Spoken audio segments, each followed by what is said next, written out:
Do it. Computer. And 3, then I'm 2, gonna 1. hit record on the old podcast. Okay. Click. 3, 2, Boom. 1.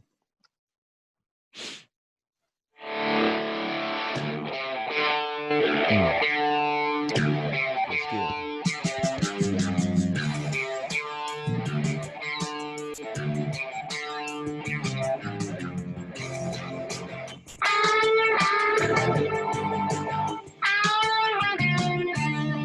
Oh, it feels so good to be back. It's like a breath of fresh air right there, dude. I needed that.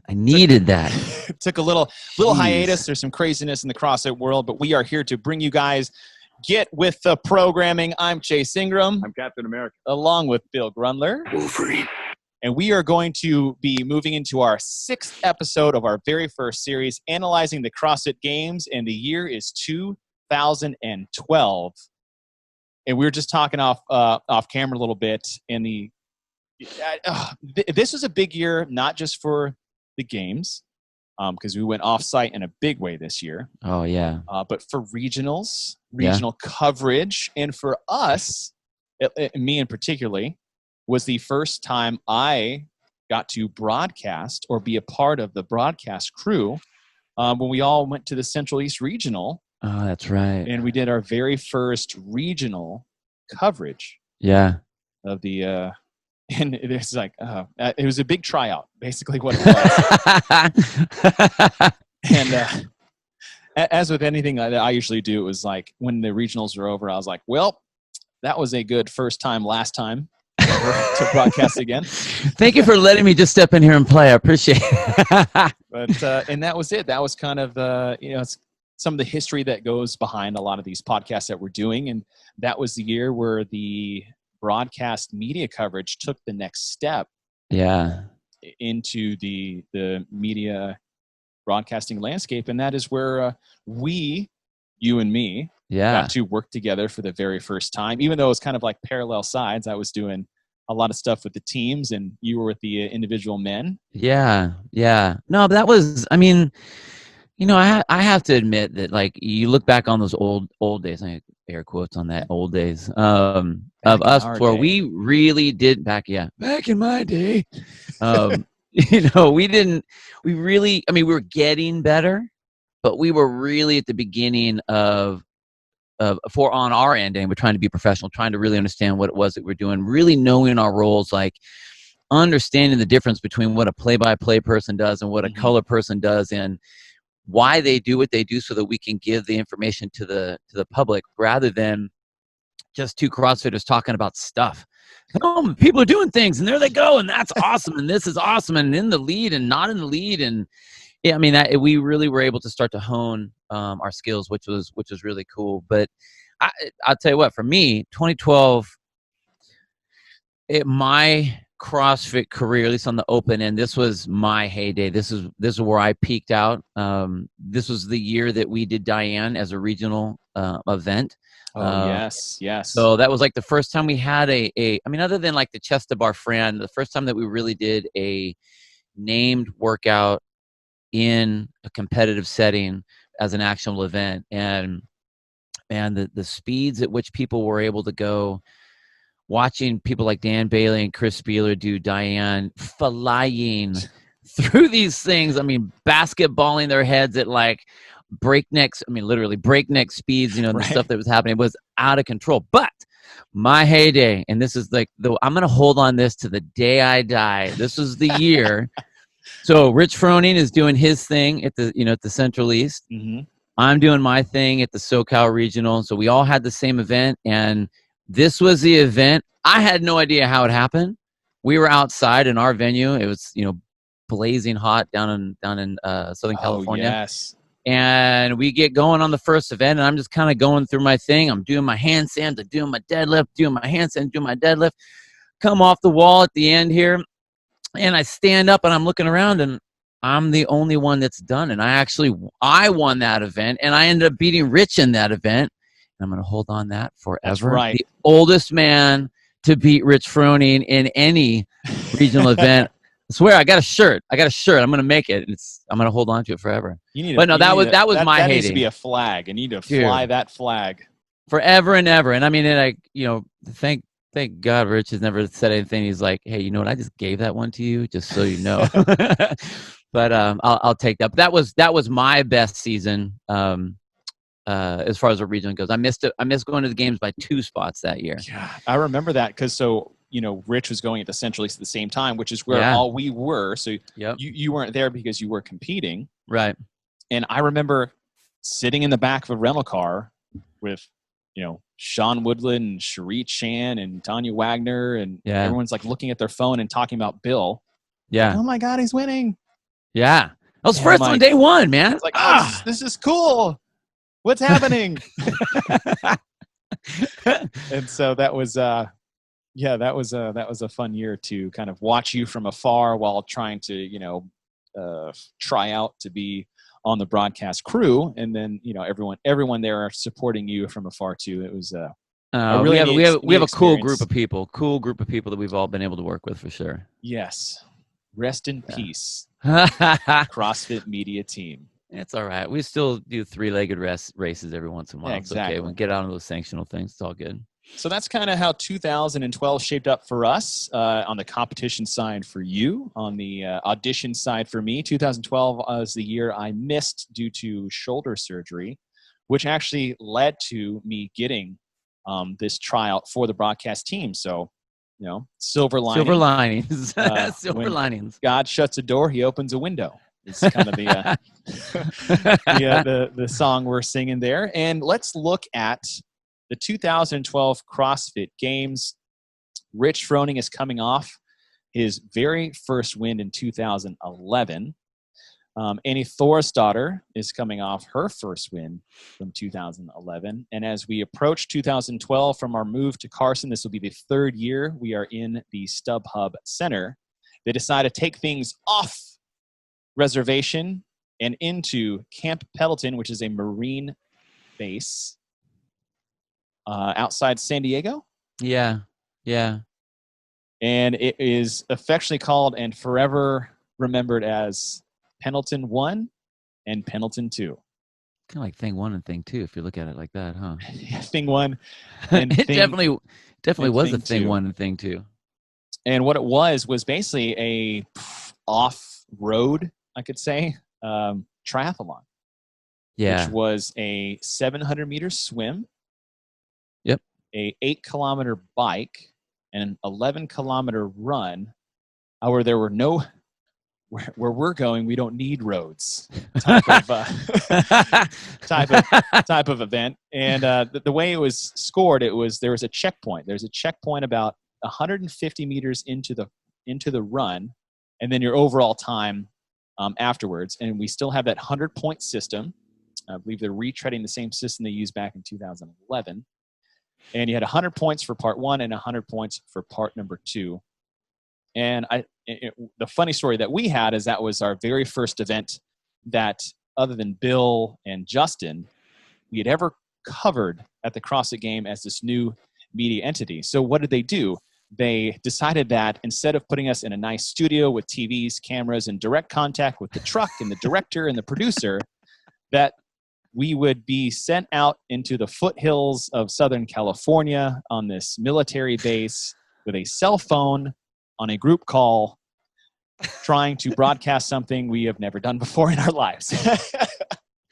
Oh, man. And, one of these times we got to get Rory on here, because this is like one of my favorite stories of Rory with the whole thing is his head was exploding because he was getting so pissed off about there were so many moving parts on our end.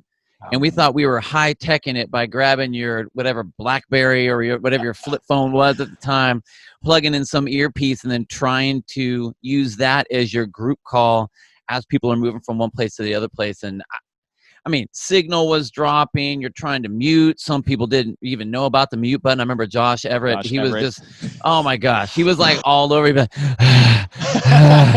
Josh, get off the phone. We're trying to talk. He's talking because he's trying to move up his hill spot or wherever he was. And oh my gosh, trying to organize all that was absolutely out of control, at least on our end. Mm-hmm. But the event itself, I thought was really cool, because one of the things that CrossFit at the time we were just a bunch of, we didn't like to run. We were the athletes that didn't like to run. We don't like to, that's what those other people do in the long, slow duration type of stuff. And then here we are. And this was kind of that element of, no, we do this. And we did do this, at the beach before, but now they added the swim. They made it a longer swim, where it was actually, the ocean was much different compared to where they had the swim before. Yes. So I mean, there actually were some waves here that people had to navigate. The bike that they had was through, like, it was these funky, not really that cool, like, mountain bikes that they had to ride through this really sandy, washy area. People are bailing out because you don't have all the gear, and it was right. Like said, no roads, no paved man, roads. It was terrible. And I mean, some of the funniest things on that were people were grabbing. It wasn't this nice triathlon setup where you guys have done triathlons anywhere. They have these nice rigs and they have all these rack systems, and you have your nice little pad with all your stuff right there. There were bikes that you were supposed to get, and it happened multiple times that people were grabbing the wrong bike, so the seats are in the wrong place, and it was like absolute mayhem. As Lucas Parker is just getting like naked, trying to like take his trowel, just taking his clothes off, trying to put his stuff on, getting into the bike, and then then the I thought after that, like, once they got on the bike, it was cool, fun to watch it. You can kind of see that, but then that run. So the end of Pendleton 1 was about 150 meters run. So you bail off your bike, and it's a hill sprint. You get to the hill sprint, you're already smoked out, and this is one of those classic kind of events where you crush yourself into the opening of this long event that you have to do, and it did damage to people going into that long run. That long run that they had to do smashed people. Not just long run. And I'm gonna say, hills. Like, it was a long walk for most. Hills. I mean, we're talking Julie Fouché. Oh my gosh. Oh my, Julie Fouché, Andy Sakamoto. I mean, Rich Froning. All the other big names are there. Kyle Kasperbauer that were there. Matt Chan. These guys were not running this hill. No, it was a quick walk. I mean, even like the guy that won, Chad McKay was a big name back at that time, and him and Numi Ketranarson were like battling back and forth. I think those guys lost themselves in some sort of weird haze because they came off this run a completely different person. I mean, it was out of control. Numi won Pendleton 1, McKay won Pendleton 2 on the men's side. But I remember, like, Numi collapsed and, like, was put into, like, an ambulance. Yeah. After it was over. Yeah. Well, I mean, so those guys were 1 and 2, and then they flipped on Pendleton 2. So they were battling that entire time. I think there's only like a minute and a half between those guys or something. But it smashed people. Chris Spieler, who always crushes runs, he had cramps and he was hurting, and he was he was like 24th or 14th place or something like that. Whatever. So I was actually on. So I was designated at the top of one of the many hills that were on this run, right? It wasn't just a straight 11K trail run. It was mountainous. to have the best description. And he was cramping so bad in his quads, he was walking downhill backwards. It was nuts. Okay, the women's side, Ruth Anderson Harrell gets Pendleton 1. Julie Fouché wins Pendleton 2 by just 22 seconds, or even less. Well, let's say that was a 2-hour. 22 seconds. 22 seconds. 2-hour event. So I mean, like, when you're talking 22 seconds over 2 hours, right? Nothing. That's nothing. Nothing. That's nothing. Nothing. All right. So that was the first event of the CrossFit Games that nearly knocked out every single CrossFit Games athlete that was in attendance. But we weren't done with Pendleton 1 or Pendleton 2 or Camp Pendleton at all. A lot of these bases and military bases, they have these obstacle courses that they have there as part of their training, and the athletes, as event technically 3, was an obstacle race, and it was a tournament style that we've seen in recent games. But it started, the first one was in 2012, and it was so badass. Yeah. So badass to watch. And I don't even think we were broadcasting it, or some no, of us were. We the did. rest of us got to just watch. Yeah. So it was done so fast because it was literally like under 40 seconds for basically everything. I think the women were doing it like in 45 seconds. So super fast, and it was that bracket style event. So obviously, the faster you go, you move into the next heat, and then the next heat, and then the final heat. And they had two guys. I believe it was Justin Judkins and maybe it was Sean, I think, that were there, and they were basically standing on site. Same thing. They got their cell phone and their, little headphone mic.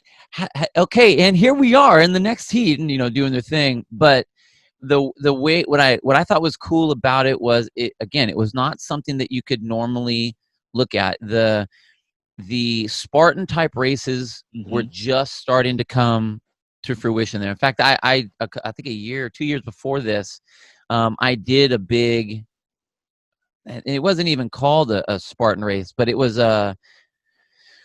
some sort of an obstacle race, and it was on the same basic trails where you did a 10K and they had some obstacles. So like that was kind of the extent of what we would do.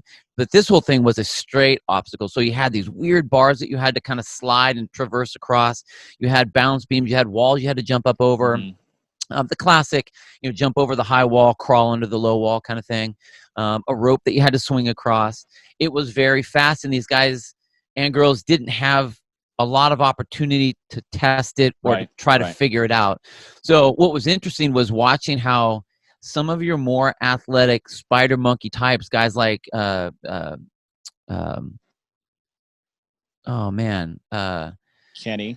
Kenny Leverage. He immediately was doing things that people were not doing the same way. So all of a sudden people would see that, and you'd see their eyes would light up, like, oh, his bar do it that way. And then how he swung like between the parallel bars on top, and it was just crazy. But that was one of the things that was one of his strong points, is he was just a very athletic kid, especially back then. So he hopped in, and it was fun to watch the way they would do it. I think going from a very, very, very, very long event to a very, very, very short event, set up a really cool first day of really kind of testing what those athletes were going to be able to do. Because I'll tell you what, like, there was all kinds of ice baths before people, as they came out of Pendleton 1 and Pendleton 2, trying to chill themselves out, getting into this obstacle race, and it was super, super cool to watch. So on the men's side, and Spencer Hendel wins on the men's side. I mean, if you just look at your top 10, you got a list of the more athletic guys in the field. I mean, you got Hendel, Leverage, Froning, Pat Burke, Graham Holmberg, Asia Bartow. Yeah. These are your more top athletic individuals at the games rather than just fit. You need a combo of both. And I think the athleticism was the big test here. Telena Fortunato makes a name for herself for the very first time to the CrossFit Games and gets first on the women's side. Behind her, Kristen Clever and Annie Thorisdottir round out your top three. And so that was day one, right? We went super long, super short, all monostructural bodyweight stuff. And then we move into day number 2. And this is where they had that day off. So the next day they had that day off. They had a day off, and everybody could tend to the blisters on their feet. And there was a lot that was needed. And that was one of the things. I think that was this element of having a big first day and then that break day. This was the first time we had a break day. You're right. Yeah, and this followed that path for the next 4 or 5 years until they decided to kind of swap that. So you always had the pattern was, and this is one of the things that a lot of people are starting to talk about, is, we would always know on the first day we're going to swim. We always know that we're going to kind of do the long, slow duration stuff on the first day, and then we have our break day, and then we can kind of get into the regular CrossFit stuff after that. So this was that first time where it really set that up. And again, I think it was really needed because these guys just, their systems just went into shock, and their feet went into shock after that first day for sure. And like at the time for myself, I was heavy into triathlons. In the early stages of my CrossFit career. And after watching that, I go, I don't want to do this. Yeah. I had no desire to do this. So that was Wednesday. So we moved to Friday. So we had that rest day on Thursday. And on Friday, we had a kind of a spackling of some skills tests that we kind of saw coming over from 2011. However, what they did is they they separated the events but dropped the point values for them. So one was a max distance broad jump, which was, a test of power, explosiveness, some strength. Well, there was a lot of questions about that. It's like, why do a stupid broad jump? Like, what is that even supposed to show? But one of the responses that Dave Castro gave during that time was, this is one of the events that they do in the NFL Combine. We're looking for explosiveness. So it is a valid test, although I don't think that most people think about it. That's why I thought was interesting, because there were a lot of people that cannot jump. Yeah. It's like, oh, I'm sorry, you suck at it, so now it's a bad test. Right, right. And it was funny because that morning they were supposed to do it, but it was raining. Yeah. And so they did this test. Like, no one actually ever witnessed the broad jump take place because they did it like under the StubHub Center in like the warm-up area. So Nate Schrader wins the broad jump, and Telena Fortunato gets her second win in a row in back-to-back events. Again, this was worth 50 points. Normally the big events are worth 100. So she wins. And that's when we started to kind of look at her. We're like, oh, okay, who is this? Because she was very athletic. Yeah. Big, strong, and very capable. So that was kind of cool to watch new blood on the scene. And then we go into another unique one, which is a different version, I would say, of like the softball throw. And it was the med ball toss. And what this was, you had 4 med balls, and you had to grab them from the ground, sit up, and then basically like catapult them as far as you could down the field. Yeah. Of which they totaled your distance, but also time it. It was a very weird. This is probably the weirdest event. I didn't like it. There was a lot of different things that went into that. How it was scored. Yeah. I understood what they were trying to do, but again, for me, if I was programming, I think there's one thing to look at skills like the broad jump. I think that's a valid test. Yes. Ball toss, to me, I see that more as a training workout rather than a competitive event. Like, to me, that I don't see that piece adding to the test of fitness that we're trying to do overall. Now that's not to say that the weekend is ruined because of the ball toss. They're not all winners, Bill. No, absolutely. But and I think that is one of the things that we've been seeing is we see the programming and how it's evolved and how do they get to the test that they're trying to show. I know what they were trying to do with this, because if you go and try to, if GHDs are one thing, med ball throws are another thing, you put those together is another thing, and then you try to do that for speed, like, that shit's not easy. That's a very difficult thing to do, and there's a lot of midline stability that you're looking at. I just think that it kind of lost. It got lost in the shuffle. I think it was too much for what it was. But, the one thing that it does do is I like how it sets up. It takes away a little bit of your midline going into the next event. So the only thing that I will say is that I like that piece, blow some stuff out, and then go into the next true event and then go from there. Yeah, you could say the causality of the event was fun to interfere with the next event. I saw the med ball talk. I actually like this. This is probably one of my least favorite events. I would have preferred the softball toss even over this one. Yeah, just because we said there was a lot of weird arbitrary things that they used to score that. But Chad McKay wins the ball toss for the men. On the women's side, it is, where is this?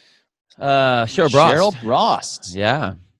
Masters athlete kicking ass for the Masters. With the individuals. That's right. And so what Bill was talking to is that this was a kind of like a buy-in event leading into one of some people's top favorite ones is called the track triplet. And what the track triplet was 3 rounds for time, 8 split snatches at 115 and 75, where they'd have to actually snatch and split their feet, but then switch every other rep into 7 bar muscle ups and a 400-meter run. And this was the event that, that piece threw a lot of people for a loop. But this is one of the we got one of those famous highlight reel moments between Chris Spieler and Graham Holmberg. Yeah. Where I think Spieler just totally sells out and dives across the finish line on rubber track with no shirt on. Get it, Chris. I was like, was it worth it? It's always worth it, man. When you peel yourself off your bed sheets in the morning. It's always worth it in the moment for that 1/10 of a second that he took. I've done a dive before and really hurt my hip doing it, but I won, so it's totally worth it. Yeah. Plus it looked cool.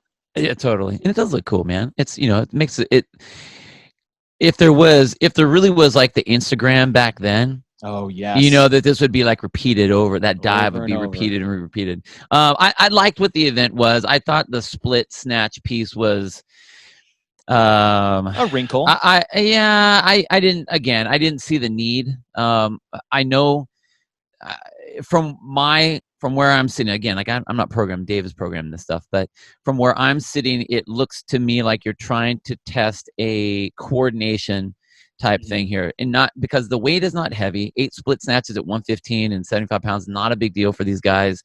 It was you had to alternate the feet. So now you have to be aware of how you're stepping every time. The problem that I saw with that is there's too much of a loophole. What exactly determined a split snatch? Like, are you actually going a true split, or is it just that your toe has to end up behind where your heel was? So again, like you aren't really, you're not trying to do the movement of the split snatch. You're trying to find the shortest path while you're doing that. So I just think again that the event itself, if it just said 8 snatches, 7 bar muscle ups, and 4 and then a 400-meter run, I would have liked that better. In fact, if it was me, if I was going to reprogram this, I would keep the numbers, the 8, the 7, and then I would change the run a little bit, because I just think that run was a huge factor in that event. It was an entire run. Like everyone can do the bar muscle ups, everyone can do the split snatch. So it's just, now you're having to do that having to race to 400. So if you're a good 400er, you're gonna do well in this event. And I wish that could have been brought down just a touch. But on that, I thought the event was cool. Yeah, and exactly. Like it did come down a lot. I mean, some people had trouble with the bar muscle ups. I believe this is the first time we've had bar muscle ups in competition. Yeah. So that was new to the competitive scene, but not new to the training scene for these athletes. But Daniel Kaminsky won the men on the men's side, and then it was Julie Fouché who took first on the women's side. Yep. So that track triplet, that closes out the second event of the day for Friday. And then we move into the tennis stadium, not soccer stadium. We were at the soccer stadium. No, we were at the outdoor track, of which soccer could be played on, but that is not the soccer stadium. We move into the tennis stadium for the first time for the weekend. And we have the med ball handstand push-up event, which was one of those events that reminded me that I am not good enough to be at the CrossFit Games, no matter how good I thought I was. And it was 3 rounds for time, 8 med ball cleans, so basically med ball over the shoulder, 150 for the men, 80 for the women, 100-foot med ball carry, 7 parallel handstand push-ups, and then a 100-foot med ball carry back. Yeah. This is one. This event, I think, is one of my all-time favorite events. Really? Not that I would do. Yeah, just because I like the uniqueness of what it is, and I like the fact that you travel back and forth. And what I really liked is the execution of how it caught people way off guard. Like, this is the one where Julie Fouché, you're right. Here's a gymnast who has no problem doing handstand walks or whatever, or handstand push-ups, and she got buried because she went out too hard, too fast, and like trying to really regulate the gymnastic skills. Same thing happened with Jason Kalipa. He was out there and all of a sudden fail on the handstand push-up. It was just a really cool event to watch. Seeing the sandbag like that for, I think this was the first time with anything that big, up over the shoulder. I think it's a D-ball. Oh yeah. But seeing that up over the shoulder, that was it was interesting. the carry. Again, I don't think a lot of people figured or really knew at the time that carrying, a weird object like that takes a lot out of your gut, takes a lot out of your breathing. I mean, we see that a lot now, but that was way back in the day. I really liked what the event was. It was fun to watch. It forced some people into some really weird places, and I think the numbers were perfect. I think that it was set up awesome. Yeah, I really enjoyed that, and I was surprised, like you said, to see what happened to Julie. Yeah. And I think a lot of people, you're right, were thrown off guard because, when you do a parallel handstand push-up, you need to have your core so locked in with that kip coming from the bottom that the cleans take away for one. Yeah. And at the time, that was heavy.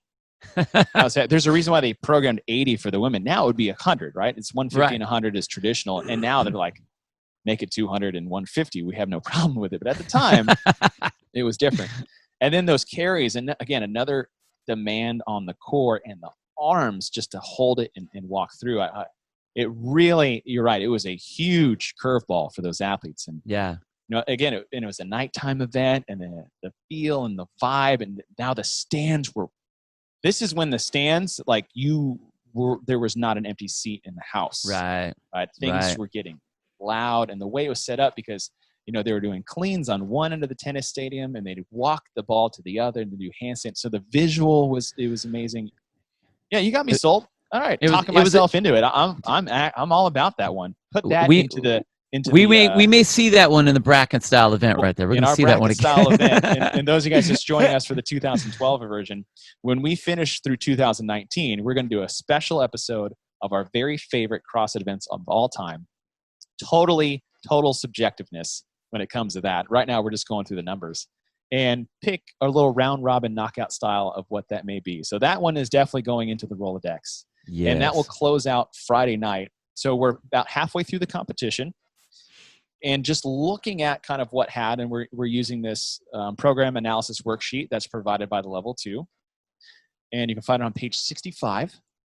And we're just kind of keeping track of things like movements, time domains, modalities, rep volume, rep schemes. And we've had a lot of gymnastics and monostructural and not a whole lot of weightlifting up until this point. Now, important to note is that there are cuts coming. They haven't happened yet. So we want to make sure is that, when there is a cut, we would like to see there be a lot of balance. Like, was this a well-balanced test before we removed athletes from the field of play? We haven't had a cut yet, so there's still room to go. But just one thing I've noticed is that we've had a lot of single modality things, a few, based off the test. But again, those were weighted less than the bigger events. A lot of gymnastics, monostructural. Only two necessarily I would call weightlifting movements. I don't put the ball toss in there. But all we've done is a snatch, ball toss, ball toss, a snatch, and the med ball. Yep. Or the D ball. I'm sorry. Yep. So that's where we're at. So that's kind of, as we look at this, we are not going to analyze it from 2 days of the 4, but just looking into the next day, we would hope to see some more barbell stuff, especially before they make their first cut. So here comes Saturday morning.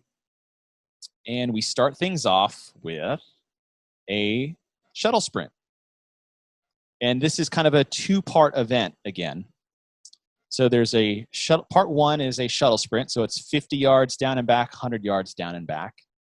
And then what was the time between? I think it was I think there was like a 2-minute. 2-minute break. It was pretty fast. It was pretty fast. They wanted to make sure that everyone got back. Not a lot of recovery. Let's just say that. And if you ever done a 50-50, 100-100, that is brutal.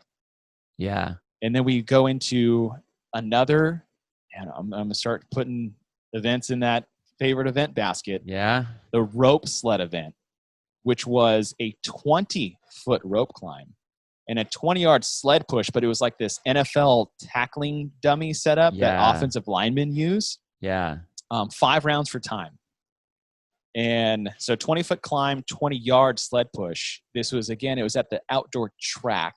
Yep. And it just went down the field as you navigated through, and the athletes would have to run back. And some of the highest ropes we've seen. I mean, I guess we saw it in 2010 at the end, but it was another one of those just surprising events, I feel like, for a lot of athletes. Yeah. But again, a really cool spectator visual event at the same time.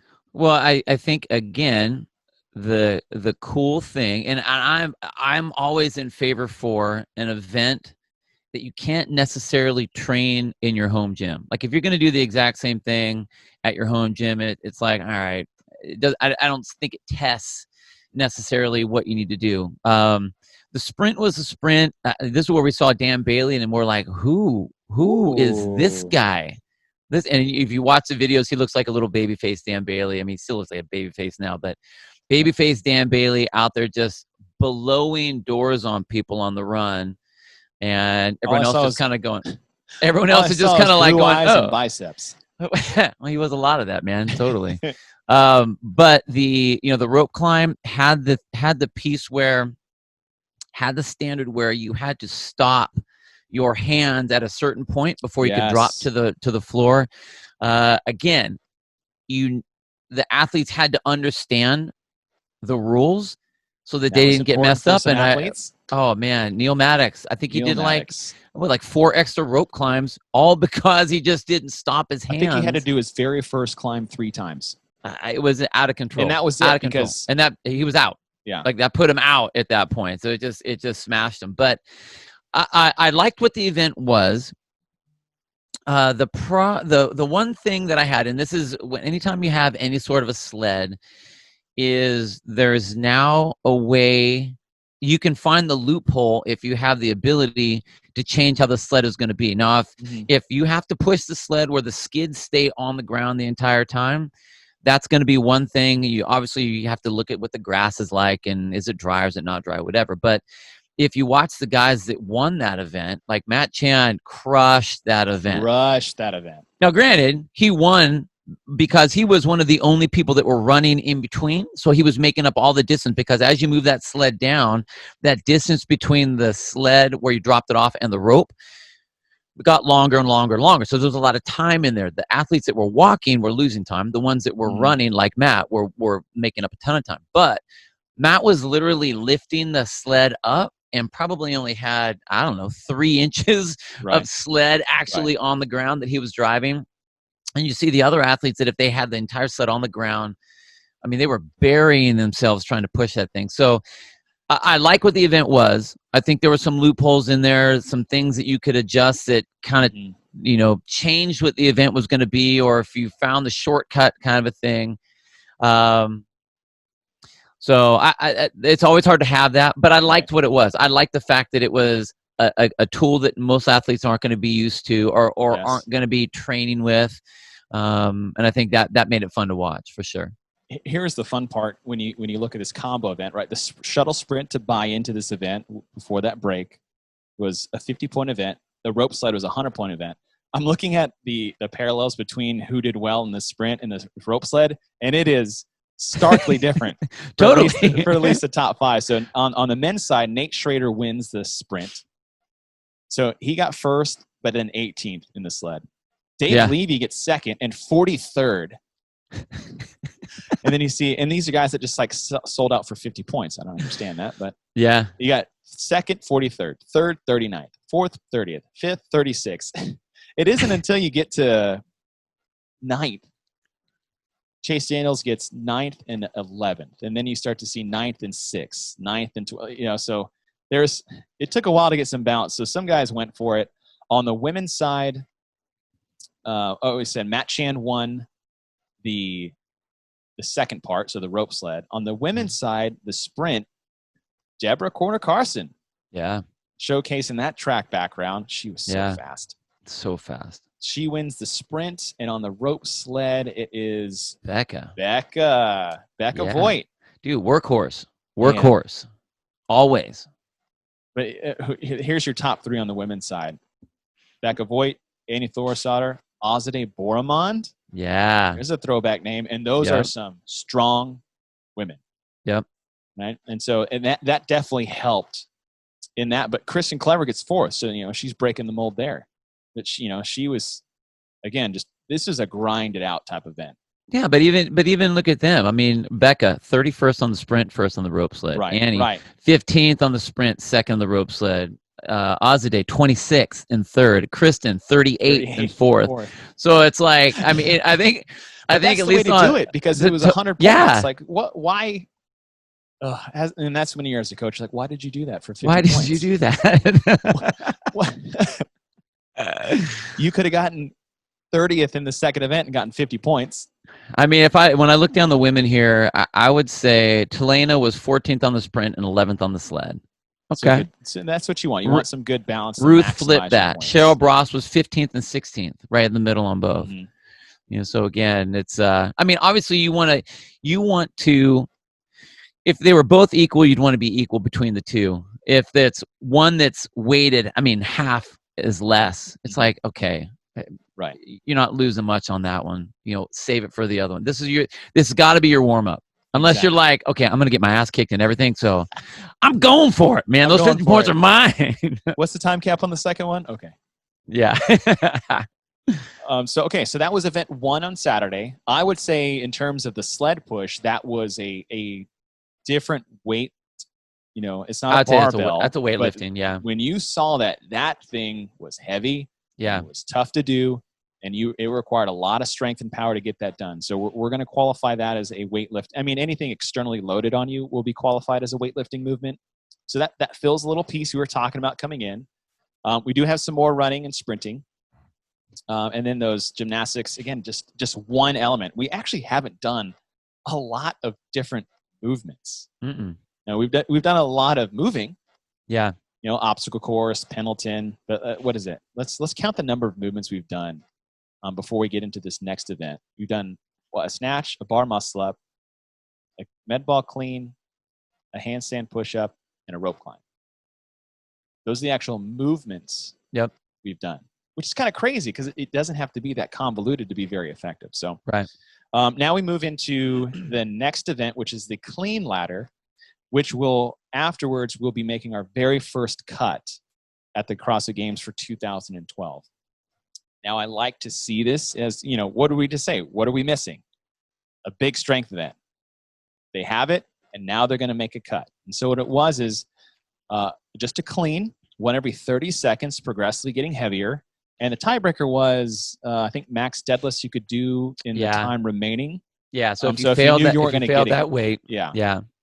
Which was cool. That was a cool little tiebreaker. The men got to a weight where I wouldn't have been able to even accomplish the tiebreaker. But on the men's side, it was Neil Maddox with 365 pounds. Yeah. Oh, so strong. And on the women's side for the clean ladder was Elizabeth Akinwale at 235 pounds. Now she tied with Lindsay Valenzuela, but the tiebreaker went to Akinwale because she had done 5 extra deadlifts at 235, where Valenzuela had only done 2. Yep. Now this is when we make the cut. Now let's look at because a lot of things we need to judge the cuts on, and I think me and you are both in agreement. We're not huge fans of cutting down the field. Yeah. But if they do, we want to make sure that they've appropriately tested the field prior to the cut. And so let's recap quick. Pendleton, long aerobic endeavor. Obstacle course, athletic test. Broad jump, another athletic test. We'll skip past the ball throw and just go directly to the track triplet, classic CrossFit. The med ball cleans and the handstand push-ups. So we got some more gymnastics and high skills and strength, the sled rope and the sprint. Now we have a weightlifting. I'm okay with making a cut here if that is what we wanted to do, because I feel like everyone has been appropriately tested and can't say you missed this one thing that I didn't get an opportunity to showcase. Right. And you know, if you would have taken the cut and put it right before the clean ladder, then it would have been inappropriate time. Like there would have been a glaring hole. We saw last. Moving on. But I think that if you were to move that cut, you would have no option but to say, okay, we really didn't lift anything heavy yet. Like the sled was heavy, but it wasn't. I think in your head, it's just really hard to get it. Heavy. Yeah, it's an awkward way to look at it. Mm-hmm. When you put the clean ladder in there and you have everyone, okay, you get to lift something heavy. It's 1 rep. All right, like Now, okay, you can. And I think that that's totally viable time to do that. So you're right. I'm not a fan of the cuts. It's like what you said, but that's a good time to do it. I don't think that if you have to make a cut, that was the best place to make your first cut. And I like the way that they try to, because there's a lot of cuts in this year. Yes. I mean, we go from 36 to 18 to 15 to 12, or to 24 to 18 to 15 to 12. So there's a lot. Yes. I'm not necessarily a fan of that, but this was a good first cut here. Mm. And so they cut down to 36, as you just mentioned. And then we have one more event on Saturday. We go back into the tennis stadium where they'll be cutting again to 24. So, my first worry is, what's this event going to be that they're going to make another cut? Right. And it's funny that I said, what's this event going to be? Because we didn't know what this event was going to be until they said 2 minutes to go on air. And then someone slapped a handwritten workout or event in front of our face. Because I was actually helping call play-by-play for the women. Yeah. And so the women were going first. But this event changed, I think, like 6 times in the hour leading up to it. It's like, no, Dave changed his mind. And this is kind of back in the days where we could just do things on the fly. Yeah. And honest to God, we were sitting there 2 minutes to go, and then somebody dropped the event in my lap. I was like, okay. And so what it is I call it's called the chipper, but I think a lot of us call this the pyramid chipper from the games. And it's a laundry list of movements. So it started with 10 overhead squats, 155 and 105, 10 box jump overs, 24 and 20, 10 fat bar thrusters at 135 and 95, into 10 power cleans, 205 and 125, 10 toes to bar, 10 burpee muscle ups, and then you go back down, 10 toes to bar, power clean, thrusters, box jump overs, and overhead squats. So we have every movement that we just talked about not seeing in the first 2.5 days, and we've covered them all. This, we've kind of seen this in the past a few times where we look around and like, what haven't we done? What are we missing? We've only done 5 legitimate exercises with a Let's with a check bar all the or boxes body. right now. This to me is one of, again, as we get deeper into these in this series, more and more events I've fallen in love with. And this pyramid chipper I really enjoyed, partly because I was good at it, but again, we're going to be very subjective in how we like things when we do our round table knockout discussion. But this was super fun to watch. It was amazingly set up on the tennis stadium floor. Again, it was Saturday night. There was even a more rambunctious crowd. The lights were on. It was nice and dark. And it hit all the bases that we haven't hit in a way. And it was super fun to watch. I really like this event, especially if you're going to do another cut. Yeah. Going into the final day of competition. Yeah, I like the fact that I liked what all the movements were. Hindsight being 2020, if I was to rewrite this, I wouldn't make it fat bar thrusters. That to me was kind of useless. I would have made the cleans fat bar cleans. And changed it that way. Yeah, I know it would have been worse. You're I know a jerk, that, Bill. I know that, but like to me, it's like fat bar thrusters. Like it doesn't. Okay, so those of you guys who don't know what a fat bar is it's a fat bar. It's basically a barbell that doesn't have where the collars are spinning. So the idea is it's a little different sitting on your front rack position, and then as the weights turn, the barbell itself is going to turn. But I don't think that with the thruster, that much stuff really changes all that much. I mean, the bar isn't moving that much. If you're taking it from the ground where that bar has to spin and then come up, I would see that being different. So like if you were going to throw a fat bar in there, I think that would be the tweak. I get what you're saying. But as far as what the movements are, I like the overhead squat for the weight. I think that's cool. Box jump over is cool. Just kind of keep people moving. I think it's fine to have a thruster in there. The power clean's right on. Let's see where they're going to go. I like that this is when the burpee muscle up became kind of a thing. Yeah. Like this kind of 3-year, the year before this year, the year after, that you start to see that movement, and it's it's a cool movement because one of the things about muscle ups itself is the first muscle up, like you need the first muscle up to get going, and then usually people can kind of string them together. But here, you have to break that up every single time, and you have the push that you got to deal with, and as you go through that dip, plus you have the push up on the burpee. So I think it's really cool. The movements I really like. I again, this is just hindsight stuff. Armchair quarterbacking it. I would change where the fat bar is, but other than that, super cool. And again, just like what you said, we have a lot of movement. So if we had to make a cut, we've tested a bunch of stuff here to make that cut. And so we cut down to 24 athletes after this. We had 36 coming in. On the men's side, the winner is Rich Froning, time of 7:06. And on the women's side is Julie Fouché in a time of 7:43. And that'll close out Saturday night. So we have one more day of competition left. And we still have 3 more cuts.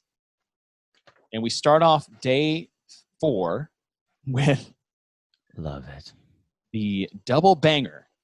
And this was, they brought out, I loved it. This was really cool. This is going in the race too. Just going to tell 50 double unders, a low banger, and we'll describe what that is in a second. 50 double unders, and then a down banger, and then 50 double unders and a mid banger. And what these were is 3 different apparatuses where there was a sledgehammer given to the athletes, and this block on a sled or not a sled, a slide, a skid.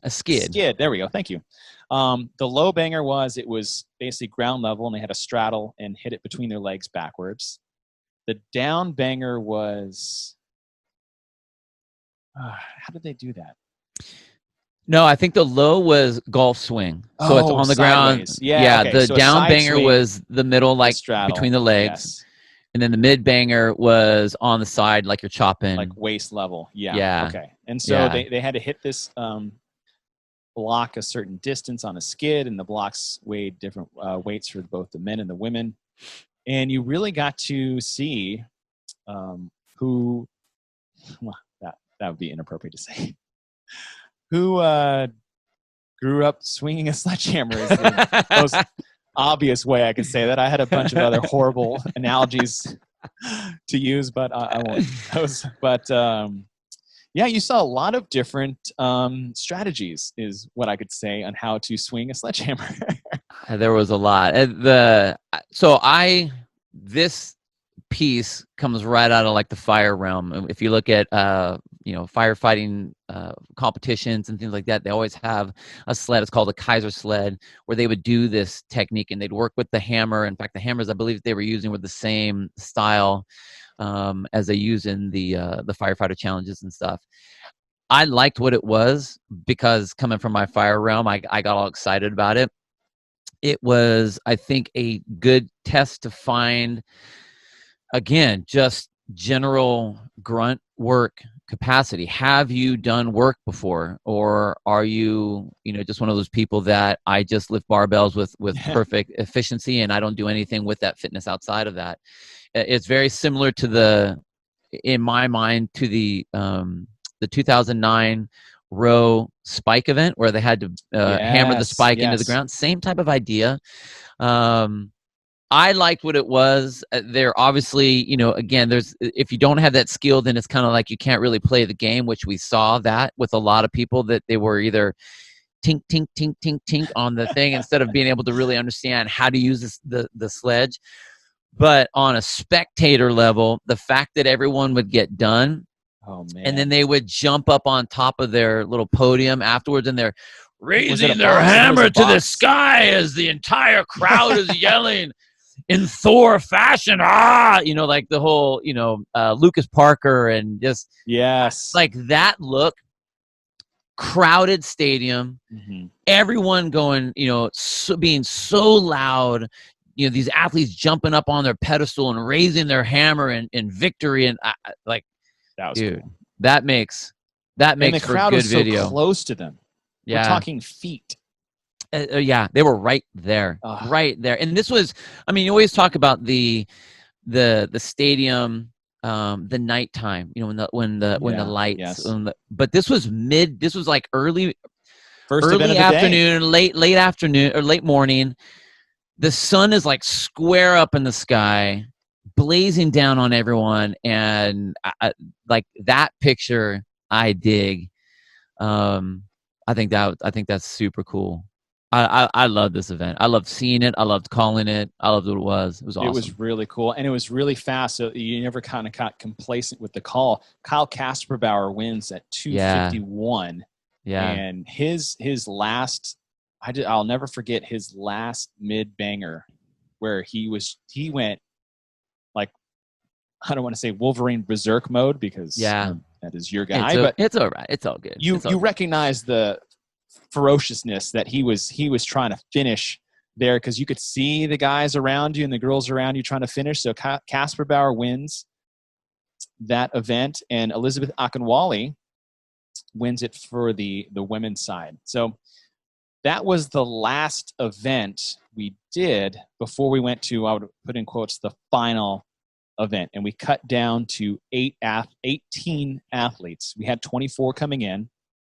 And again, for what it was and everything that we've already tested, this was another unique test. So I was okay with the cut from there, because if you had done your job for the first 3 days and all the events collected leading up to this, you wouldn't have been in danger of being at the bottom. So love the event. I'm okay with the cuts. And then we move into the final. And like we've seen in a lot of finals in the past, is that this is another 3-part final event. And what this was the girls. It was Elizabeth, followed by Isabel, followed by Fran. Now with Elizabeth, this was when, so Elizabeth to us is 21:59, cleans at 135 and 95 in ring dips. Mm-hmm. Now, it's squat cleans prior to this event being done at the CrossFit Games. Right. Which was one of my least favorite girl ones, just because I don't like deadlifting, I don't like front squatting, and a clean is the combination of the two, so not a fan. But what they did this year for this event is they allowed them to do power cleans. Yeah. Which completely changes Elizabeth. Oh, yeah. Like, Elizabeth is horrible because of the squat. The power cleans made it fun. So what they would do is they would do the event. All 18 athletes would do it at the same time. And then they would cut. So they would do Elizabeth, cut down to 15. Isabel, which is 30 snatches for time at 135 and 95. They could power it all in which way they wanted. Then they cut to 12. And then they'd go to Fran, 21:59 thrusters and pull-ups, it was really cool. They had breaks in between. It was 300 points, so a lot of things could change, and it was fun. It's like you're trying to do the math in between. It's like, who's getting cut? Who's in first? Yeah. What's the podium look like? And you're like, oh wait, Rich Froning is like, at this point, Rich Froning is running away with the competition. But we were, the podium was still in jeopardy. And who on the women's side, and Annie was doing the same. Like this year, Rich and Annie, oh man, was the first time we went into Sunday. We're like, it's over. Yeah. It's over. But who's going to be on the podium? And there was a lot of cool races, especially on the women's side, going in the Fran, which we'll talk about in a second. So go to Elizabeth. Power cleans, ring dips. Good test in terms of power output. The each individual test is kind of the same test, I would say. That 2 to 3 minute, normal, just pure blast furnace style. Yet the combination you could look at as it's another event in total, even though it wasn't scored, if that makes sense. Right. It was almost like an interval event. Yeah, and that's, we've had this conversation before. I'm all for those, but I don't like it when you can game the 3. Now, the nice thing about this was if you gamed it, you were going to get cut, or you were at risk of getting right. If you were like, okay, I'll go hard on Elizabeth, I'll try to take it easy on Isabel, and then I'll go hard on Fran to kind of save myself some time. If you do that, you're at risk of not making it to Fran because your Right. points might not be there. I liked what it was. I think it was, on as far as the spectator setup goes, it was super exciting. Whenever you have something super fast like that, it is going to be exciting, and the races are close, and everyone's going all in. When I look at this at the end of what it is, it would have been nice to have, I think, some of these things more in the the earlier part of the competition. When we have the only real short one that we had was when there's more players. I mean, because the only one that was fast was the obstacle course. Other than that, everything we're missing that 2-3 minute time frame. Yep. Blaster. But I thought it was really apropos. I mean, I guess if you're looking at the whole thing, that we end the CrossFit Games with 3 girl workouts. I mean, that's what we do. That's what CrossFitters do. For lack of a better events, term, just some classic, just some CrossFit. CrossFit. We're going to test you on some CrossFit. Now, granted, like you said, they're all basically the same event. It wasn't that there was anything that was high skill. It wasn't. This was who can grip and rip, and who's going to be able to keep that capacity for the 2 or 3 minutes that they got to work. It was fun to watch. I mean, it was exciting, and it was hot. It was so hot. Like, they were remember, like they were having some of the athletes. They had like towels that were soaked in water around their neck, and all the hats and glasses until they had to go, and then they threw everything off. Did the event real fast, and then threw it all right back on again, so they weren't burning up, because they're just out there. There's no shade. There's no protection. They're just out there they're being fried like ants under the magnifying glass. Of our magnifying glass, watching them. It was crazy. It was really cool, and as it unfolded, the drama of, like, it wasn't necessarily the drama of who was winning, because we already kind of knew that, but there was that race on the podium, like Matt Chan and Kyle Kasserbauer, but like who was going to get cut, right? Who was the next guy to get cut? So that was exciting to watch. So as this unfolded, we'll kind of go from on the men's side. Is Rich Froning wins Elizabeth. And then he wins Isabel. Elizabeth, his time was 2:33. Crazy. 2:33 with power cleans. Isabel, after everything, 1:20. Yeah. Which is so fast. So he wins the first 2. And then Fran actually went to Scott Panchek. Yeah. So that was his first win of the CrossFit Games. And it's funny, it's like Scott, I think, got like a top 5 finish overall. Yeah. 4th. He finished 4th overall. This is his first win of the weekend.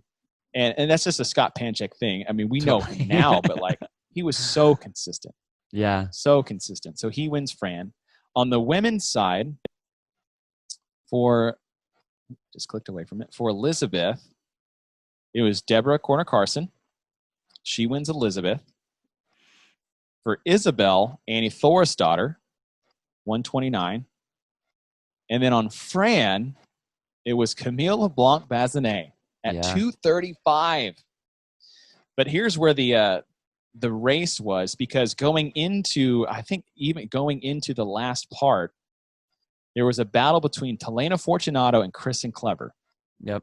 And basically it was like going into Fran, that whoever beat the other one was going to get that position. That's kind of how close it was. And I remember Talena, she was going, and like Chris would pass her on the thrusters, but she would catch up on the pull-ups. And then Chris was ahead of her into the round of 9 pull-ups. But then her grip totally blew out. Yep. She comes off the pull-up bar, and Talena sneaks in ahead of her by like 6 seconds, I think. Yeah. Was that. So that got Talena on the podium. So it was a fun, exciting final. They cut a little bit after one. They had three chances, 100 points each. So a lot of moving and shaking went into that. So we look at the overall leaderboard. Rich Froning wins with 1,089 points. Second place, Matt Chan. Yeah. He was so good that weekend. That year. So good. 975. So Rich won by 114 points. And then third was Kyle Kasperbauer at 930. Scott Panchik 4th, Jason Kalipa 5th. I mean, Kalipa's just sitting there, always in that mix. Yeah. On the women's side, it was Annie Thorisdottir at 1062. Second place, Julie Fouché, so almost 100 points. And then Julie Fouché narrowly beats Telena Fortunato by only 4 points because Telena got second in Fran and Julie got fifth. And Telena gets third at 973. So just 4 points separating second and third. Like we said, it was a very exciting final to watch what the podium would look like, even though it was all said and done for the first place side. Yeah, and I mean, even if you look at that battle for third and fourth, I mean, that was only 9-point difference between Telena and Chris Clever. Mm-hmm. I mean, this is when Chris was, man. Well, Chris was hard charging because Telena's like kind of spit the bit in Elizabeth to start off. She got 15th, and Chris got second, and Julie got ninth. So like Chris, in that very first event, immediately put herself back into contention for the top three.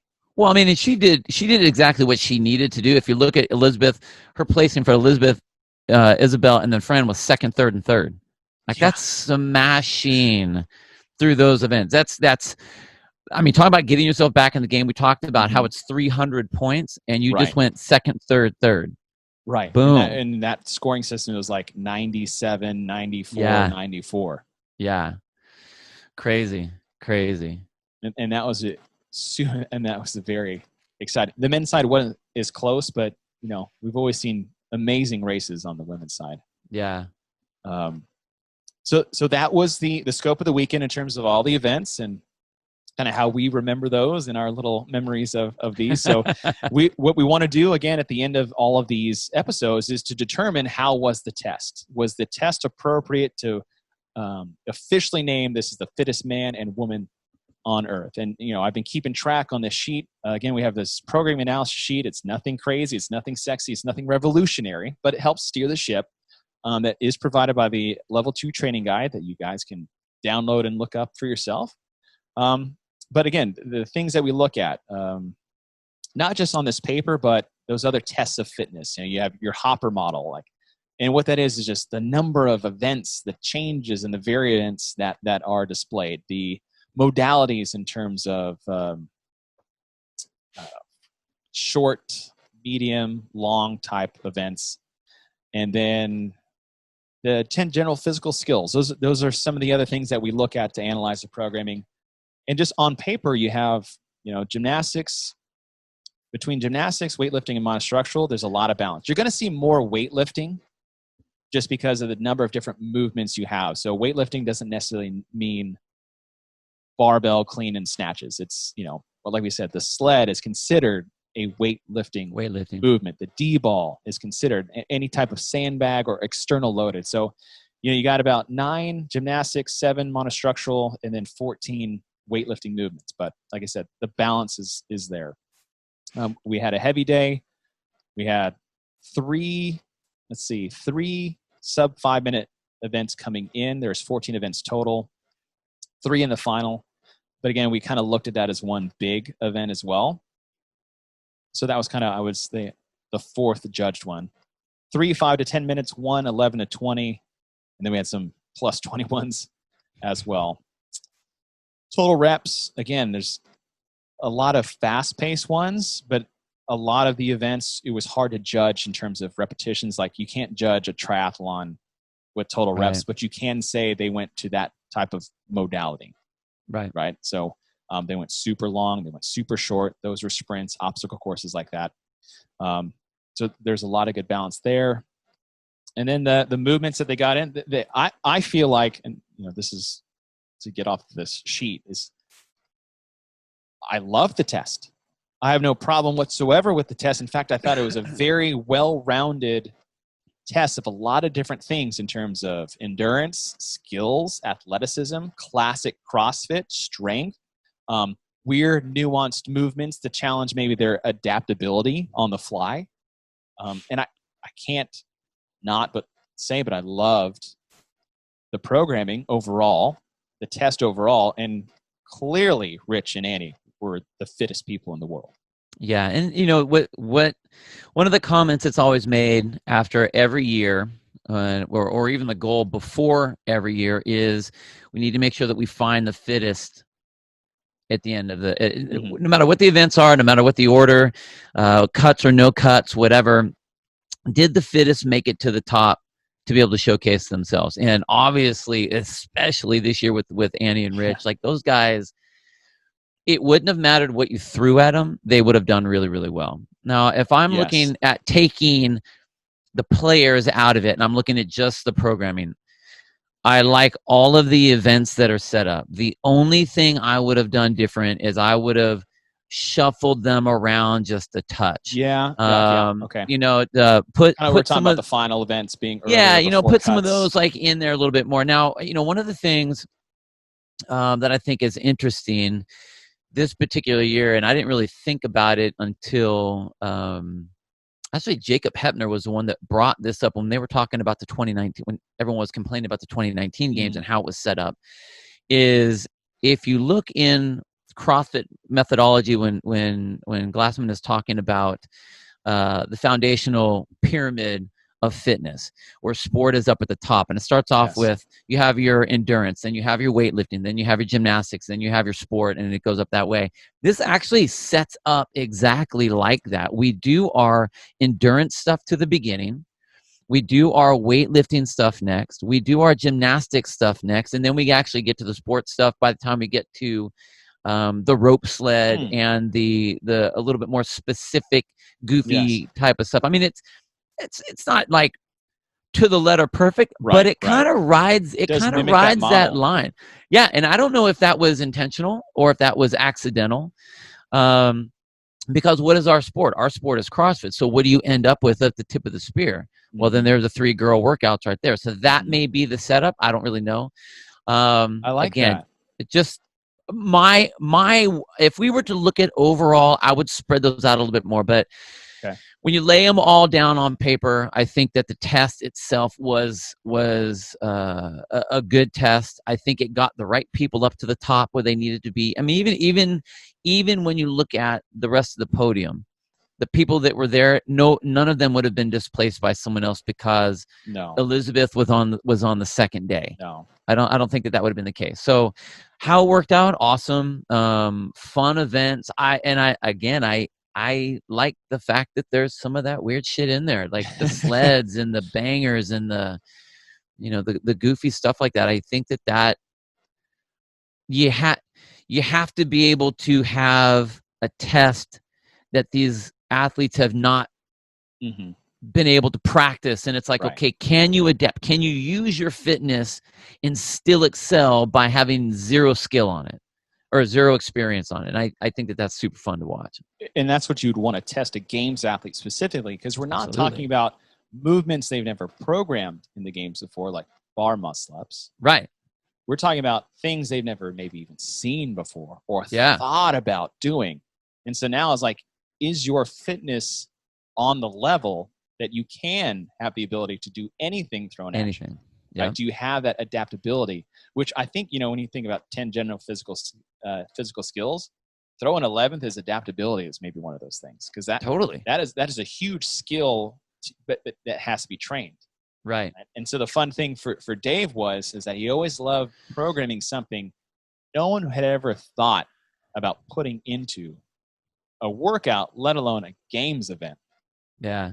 And so it's always funny to see kind of them squirm and panic a little bit when he throws out something like the banger that he's been hiding in secret in the dungeon until it gets unveiled, or the football sled. They've all pushed sleds, but not like that. That dummy sled, and even the D-ball. Like you wouldn't even think about using that as maybe even a training implement at the time. Which is kind of cool to see. And, this reminds me of episode we're going to do later down the road, is the effect of the games on gym programming and equipment. Oh my gosh. That might be a 3-hour. That might be a 3-part episode. That's a whole show on its own. Exactly. But it's cool to see. So we always want to do our due diligence in covering at least who finished in the top 3, how they did. And, we always touch on the scoring system a lot, because depending on what they do, it could affect it. But this year, like we always said, is average of event finishing place is the tell-all about who was the best. And, we went through the points. When we look at average event finishing place, Rich Froning's averaged the 7th place over 14 different scored events with 3 event wins. Annie Thorstadter averaged 8.2 with 2 event wins. The next closest on the men's side, second place was 10.8. Wow. Almost 4 places better. And Annie was just about exactly 3. That is how dominant they were. Now, the one thing to look at, and this is kind of skewed a little bit by the scoring of the final event, top 3 on the men, no change when you look at average finishing place. Rich was 7. Matt Chan was 10.8. Excuse me. Kyle Kasperbauer was 11.4. However, on the women's side, Annie Thorstadter 8.2. Julie Fouché got second by 4 points total, but an average finishing place of 11.2. But Telena Fortunato got third, but her average finishing place was 10.1. Yeah. And so that is where that kind of final event or the way that 100-point tiered system works, because and that's the problem with cuts, is that it skews the average event finishing places a little bit. So you think like Telena Fortunato was a whole event finishing place better than Julie Fouché, lost by 4 points based off the scoring system that they had. She had 2 event wins, but again, I think one of those were a 50-point one. So that skews the view a hair. Because I think she won the Pendleton obstacle course and the broad jump. I believe those are her back-to-back wins. Yeah, and the hard part about winning the broad jump is, I mean, if you look at overall event wins, like that, it's not worth as much as the 100-point event. So even though you get that, if you're looking, if we're doing overall event placing, that's saying that every event is worth the same amount. So I mean, that's kind of where that skew would have been. And in the scoring system, you got not necessarily bonus points, but you got rewarded by finishing first. Right. And Julie Fouché, to her credit, won 3 events. Right. She actually had the most individual wins on the women. Annie had won 2. Telena won 2. Akinwale won 2. Deborah Carter-Carson won 2, but Julie won 3. Yeah. And that matched the total number that Rich had as well. So didn't change the overall outcome. The fittest were found. The fittest decimated the field that year. But, it is one thing we want to make sure is that we present is that sometimes the scoring system does change the way athletes are shifted on the overall leaderboard, yet had no effect on the winner of this year's CrossFit Games. Yeah. It was a good year. It was a good year. Man, I forgot about some of these events. This is kind of the fun part. Totally. So I've got about 3 or 4 events I'm putting into my cash for our tournament style event. I know you got a couple yourself. Oh, yeah. But yeah, nice little trip down memory lane. Good to be back. Oh, man, totally. Thank you guys for joining us as we close out 2012. Our next episode will be 2013.